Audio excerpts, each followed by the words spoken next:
Okay, today we're working on the Allis Chalmers D21. Power steering pump is leaking. I've pulled it pretty much apart by now, most of it, but if you look back up in here when it was running, it was dripping out right where my finger is, and I think it's just the seals. But I'm just going to show you how to pull the power steering pump out. First thing you do is you have to take off those two panels. Then underneath that, there's this one here. It just has clips on it here that are up and connected right down there. You just pull those off. And that panel comes out. Then, once you get that panel out, then there's this panel. It does have a couple bolts you have to remove. It slides way back up in there. And it just kind of slides out. Then you've got the side panels. So removing that panel there. There was a bolt here and here. It had to come off of that one. And then behind that side panel is, I don't know if you see it or not, another purple panel. It goes right down here on the side. There was a bolt here. There's another bolt. I'll pull the other side. So yeah, this side's still kind of attached. There's a bolt here that connects both the panels together. So if you don't remove this bolt, you can't get the orange one off. Okay, so these bolts here are just that, bolts with a nut on the back. This one here is actually a self-tapping that goes in there. And I found the easiest way was to simply get an extension with your drill and actually take the drill and put it on the inside because it's a little easier to reach the hole from the inside, and then have your wrench on the outside. Let's see. There's also a couple that you have to get off in here. There's one, let's see, I think right here I want to say. And again, that's another self-tapping one. I also removed two more from here and here that held this panel on. I'm not sure if that was necessary to remove or not. But then once I did that, I was able to get this panel to slide. Actually, I guess I got that panel to slide first. Once I got that panel out, then this panel kind of came out a little easier. I'm sure this isn't quite done correctly because I think there's bolts that need to go in here too, but I don't have them anymore. So that was already kind of loose. But then once you do that, you can kind of push the other side, and once you get this thing up, then you can access the bolts that we need to get out, which are right down in here. But you'll have to use a wrench because there's no other way to get to it. Also, adjusting the steering wheel helps. I've got it all the way down now to get the ones at the top out. I'll probably lift it all the way up to get the ones on the bottom out so I can get it from down below here. Okay, so getting it off, it's 4 of these. I highly recommend, if you have one of those ratchet ends on a wrench. The one closest to me on the bottom was the hardest one to get. I would try to get that one first before you loosen everything up. Next hardest was this one here. I ended up pulling this bolt off just to make it easier to access it. That was actually the last one I took off. Once you get them fairly loose, you can actually loosen them with your fingers. They're finger tied at a certain point. And so now, like I said, I'm trying to get this off without actually pulling the hydraulic lines, so I just need to replace the seal on it. So that's where I'm at right now. Okay, just got it out. I did end up having to take the hydraulic hoses off. Ended up being that, I don't know if you can see it or not, the big one in the back there was actually holding it up and on. This piece came off as well. I believe, you can kind of see the rust there on the side of it. I'm not sure if that's some of the issue or not, but we'll get that cleaned up. But I believe this piece goes on like that. But again, I'll fit it up in there and see which way it goes for sure. But now I'm able to get this out, pull those bolts there, and we can change that seal at the top and hopefully fix the leak. Okay, so I just got the bolts loose. I spent a lot of time, had to find a 5/16, and you do have to have the 12 point to make that work, because the bolts themselves are, it's kind of hard to see, but they are 12 point as well. I tried the 11/32, but it kind of got wedged on there. Other thing, I highly recommend getting one of these. I was trying to do it by hand, and I just went ahead and got the gun and literally just zipped them right off. So way easier, and the bolts come out.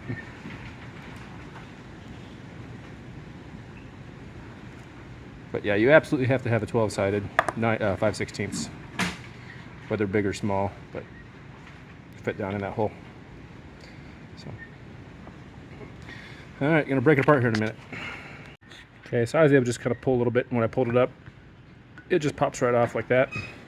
Again, I'm not changing a whole lot on here. I just need to change a couple seals. So like, I believe it's this seal here, and I think there's like one in here, maybe two in there. I think there's 3 seals I have to change for where it was leaking. But yeah, once I get that back on, hopefully that'll solve my leaking issue, and I'll be able to get the tractor back up and running. Okay, there's the 3. That one just goes like that. This one goes right down in that hole there, the same way it's facing right now. I did have this piece in there a little earlier. It did come right off, which made it easier to access that one there. And then the other one took a little bit more doing. It's got a metal edge to it, so I kind of had to get a small screwdriver in there and wedged in between it and kicked it out, and then made it a little bigger screwdriver, and I was able to kind of pry it and get it to come free. So we'll get those 3 picked up and put this back together. All right, here's the new ones. I went to a hydraulics shop. I would recommend going that route. It was way cheaper that way. I think the kit's like $27. I'll put a link, or not a link, but the number of the kit in my description later on. So again, this one just simply goes down in there like that. This one was actually round to begin with. The other one was quite a bit thinner. And it just goes right to here, and it's kind of loose in there. So I'll probably put that one in at the end. And then this one, of course, as I said earlier, was with the metal end. It goes on the back side, and I'm just going to hit it down in there gently until I get it seated in, and then probably use one of these sockets here, whichever size fits it the best, to get it all the way in flush. Okay, so I ended up using a 1-inch socket. That's the side I used, and it was kind of sticking up a little bit, and I kind of whacked a little bit with a hammer, but I kind of made sure I was on the edge of it, not damaging that rubber, and I was able to get it down there fairly flush. I think it looks pretty good. So we'll get that other one in there, and then we'll get it installed and get those bolts back in. So I just stuck it on there. Before I put it in, I did get a little oil on my finger there and just kind of rub it around the outside edge of that middle section there. As you can see, there is a gap right now, and I'm going to actually pull it down using the bolt so it gets a nice seal. So now you can see there's a very little gap. I'm just going to tie it up a little more, but all I did was I just simply, this is what I used them for, but I just hand tightened, so I just kind of went back and forth. So I kind of tightened that one down until it kind of snug up a little bit, and then I went to this side over here and did the same thing, and then that one, and then that one. And I didn't get it down to here with that. I ended up using the wrench and holding it a little bit, or not wrench, ratchet, until it tightened up even more. And you'll feel it start to pull a little bit, and just kind of working your way around them multiple times. I want to figure out what exactly is the torque on these, and then I'll get those torqued correctly too. Okay, according to the book, it's 21 foot-pounds of torque. So there's what I use there, and I just simply put it on one, And I did that up for all 4. So I think we should be good to go now. Okay, so a couple more things. I ended up pulling this off just to have better access to the hydraulics. Kind of a pain to get to these because these are nut and bolt, and so you have to kind of, and I did have to pull that panel off there on the inside. I was wrong. The orange part has to come off first because the red part is resting on it, and so you can't actually get the red part up and out without getting the orange part out first. So what else?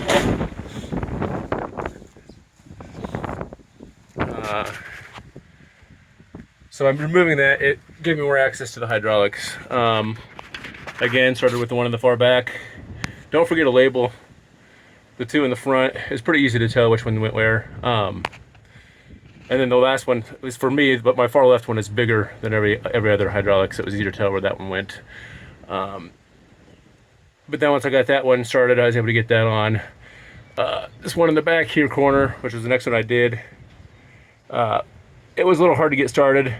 I ended up having to move the steering wheel, you know, with this lever here again, just slightly, change my angle. Then once I got it started, I could bring it back out again to this far.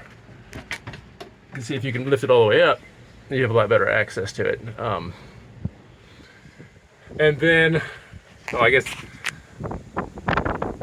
I start here. First thing I did, once I got that thing up, the collar on and everything, pull it back up.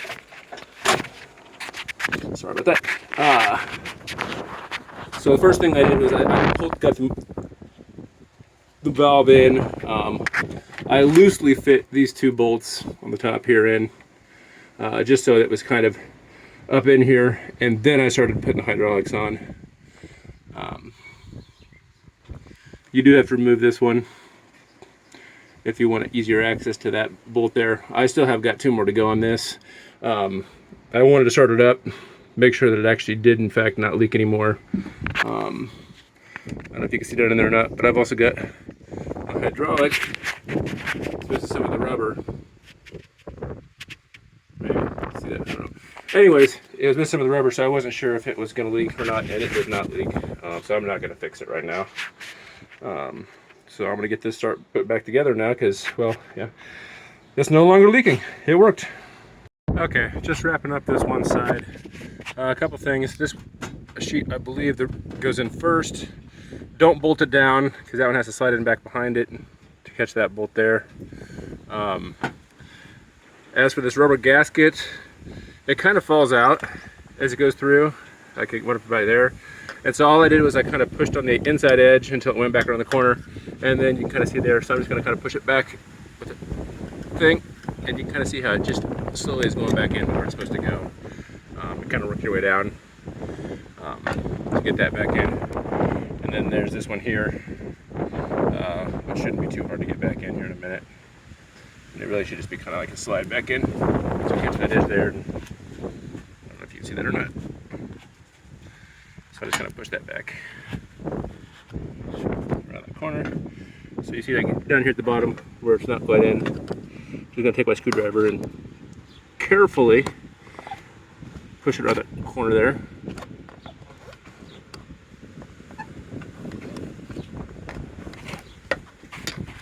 And just keep slowly working it down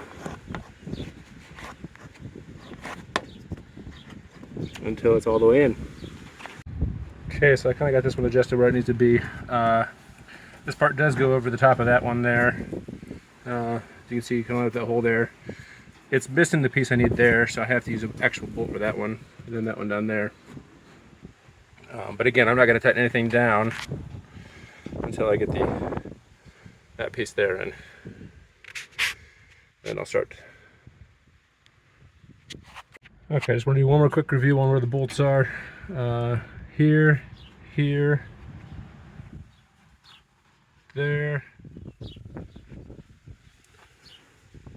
there, there, there, and there. I've got these all tightened up now, so I'm ready to put on the last 2 little panels again. This one just is going to slide up underneath there. And then this thing is going to go over the top of it, right there. And once you get that panel slid up in there, last 2 bolts are there. Then obviously there's one on this side. And obviously whatever's on this side is on the other side. And then this last panel, we're just going to slide it up underneath that lip there.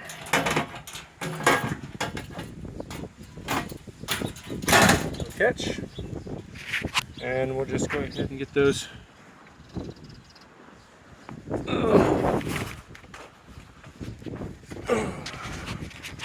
springs attached. So we're going to pull that down, catches like that, and then there's one on the other side too. And then we'll get those final panels on, and then we're done. Okay, final results. As you can see, it was dripping a lot right down here before. And there are absolutely no drips coming from it now. So that was a successful thing.